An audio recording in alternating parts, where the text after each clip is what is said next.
अब जरा इस सवाल को देखें।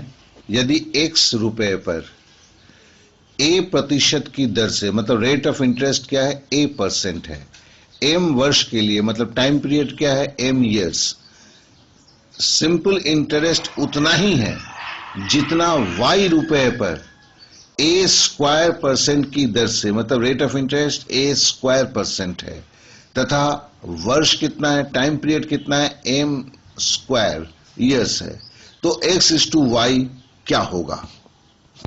इस सवाल पर अगर गौर करेंगे तो देखेंगे कि सिंपल इंटरेस्ट जो है दोनों स्थितियों में बराबर है, और हम तो जानते हैं सिंपल इंटरेस्ट का फॉर्मूला क्या होता है, PRT/100।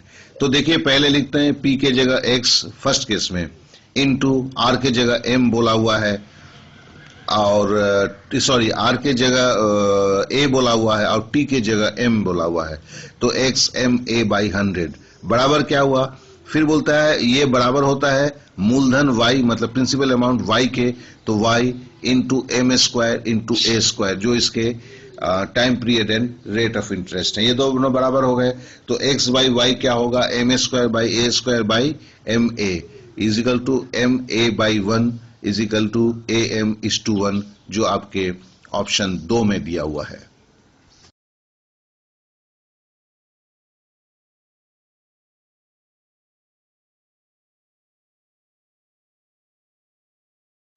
अब जरा इस सवाल को देखें। किसी राशि पर, मतलब किसी प्रिंसिपल अमाउंट पर 5% वार्षिक दर से, मतलब रेट ऑफ इंटरेस्ट कितना है, 5%, 3 वर्ष और 4 वर्ष के प्राप्त साधारण ब्याजों में 42 रुपये का अंतर है। अर्थात बोलता है कि थर्ड ईयर में जो उसे सिंपल इंटरेस्ट मिलेगा और फोर्थ ईयर में जो सिंपल इंटरेस्ट मिलेगा, उन दोनों रुपयों के बीच में जो डिफरेंस है वो 42 रुपीज है। तो फिर पूछता है कि वो प्रिंसिपल अमाउंट क्या है। तो देखिए इसे हम बहुत ही आसान तरीके से कर सकते हैं। कैसे किया है जरा इसको हम देखते हैं। हम पहले 4 से 3 घटा दिए, मतलब 4 वर्ष का जो सिंपल इंटरेस्ट था और 3 साल का जो सिंपल इंटरेस्ट था, उन दोनों को मैंने उनका अंतर बोला हुआ है। तो अंतर का मतलब क्या है, ये 1 वर्ष का ब्याज है, अर्थात 1 साल का ये इंटरेस्ट है, और वो 42 रुपीज है। क्योंकि हम जानते हैं कि सिंपल इंटरेस्ट जो है वो बराबर ही जो प्रिंसिपल अमाउंट के ऊपर होता है 1 साल का, वो कांस्टेंट अमाउंट होता है, उसमें कोई चेंजेस नहीं होता है। तो हम ये पकड़ लेते हैं, और ब्याज दर कितना है, 5%। देखिए हमने एक नियम से इस मैथ को बनाया हुआ है।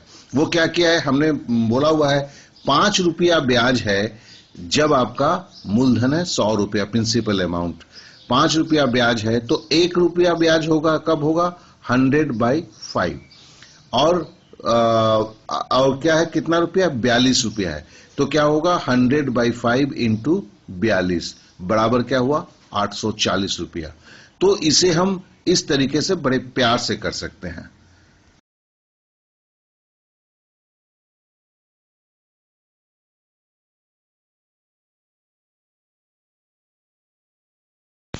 अब जरा इस सवाल को देखें।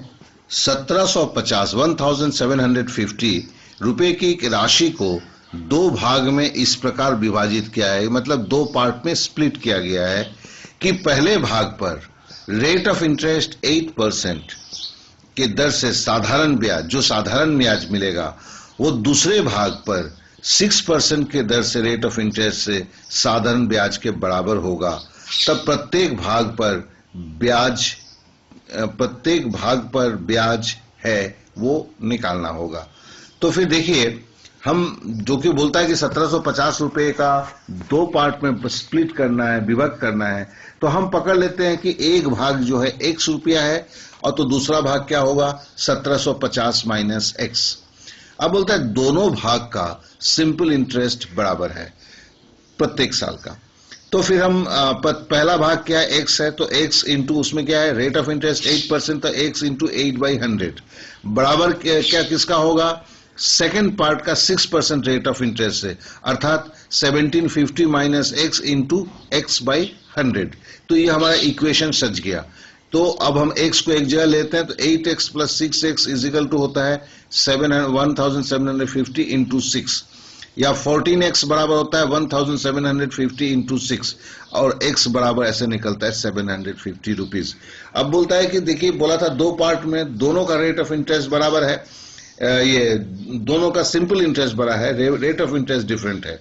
तो x का अगर 750 है तो 750 पे उसको रेट ऑफ इंटरेस्ट क्या था 8% था, तो हम लिखते हैं 750 गुना 8/100 बराबर 60 रुपीज। यही 60 रुपीज होगा मतलब सिंपल इंटरेस्ट चूंकि दोनों के लिए बराबर है, मतलब दोनों पार्ट के लिए, तो ये 60 रुपया सिंपल इंटरेस्ट किसका होगा, दूसरे भाग का भी होगा। तो ये ऑप्शन से आंसर निकला जो ऑप्शन 1 में है।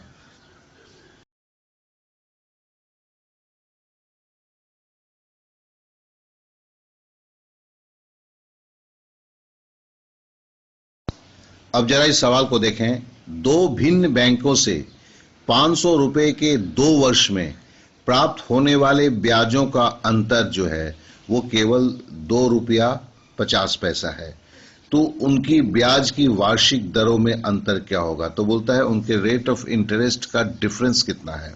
बड़ा ही प्यारा सवाल है। तो पहले हमें देखिए बताया गया है क्या है कि दो सिंपल इंटरेस्ट का डिफरेंस, हम सिंपल इंटरेस्ट बराबर क्या जानते हैं PRT/100, उसी में चलिए पहले सजाते हैं। आइए देखिए कैसे सजाते हैं। हम पहला केस लेते हैं, दोनों में बोला है कि प्रिंसिपल अमाउंट 500 है तो 500 लिखा, इंटू 2 साल के लिए 2 लिखा, इंटू रेट ऑफ इंटरेस्ट चलिए R1 ले लिया /100। तो ये क्या हुआ, ये एक साधारण ब्याज हुआ, सिंपल इंटरेस्ट हुआ, माइनस दूसरा भी अमाउंट भी प्रिंसिपल अमाउंट 500 है तो 500 लिखा इंटू 2, लेकिन रेट ऑफ इंटरेस्ट इसमें R2 लिखा तो R2 लिख दिया डिवाइडेड 100। ये बराबर क्या बोलता है तो 2 रुपया 50 पैसा, तो मैंने 2.5 लिख दिया। अब देखिए इसमें क्या हुआ 10, तो हमने क्या किया 2.5 तो की था, इसको हमने 2.5 ही रखा। ये ऊपर देखिए दोनों में ही 500 इंटू 2 है तो 500 इंटू 2 को कॉमन लेंगे तो 500 इंटू मल्टीप्लाइड बाई 2 क्या होगा 1000 होगा, नीचे क्या है 100 है तो जिसके लिए 10 हमने ले लिया, मतलब ये हमने एक स्टेप को ओमिट किया।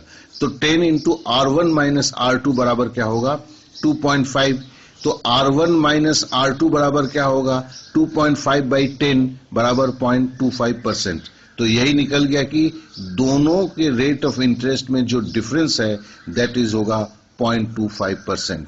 बड़ा प्यारा है ना, बड़े फटाफट होता है ना ये सर सवाल।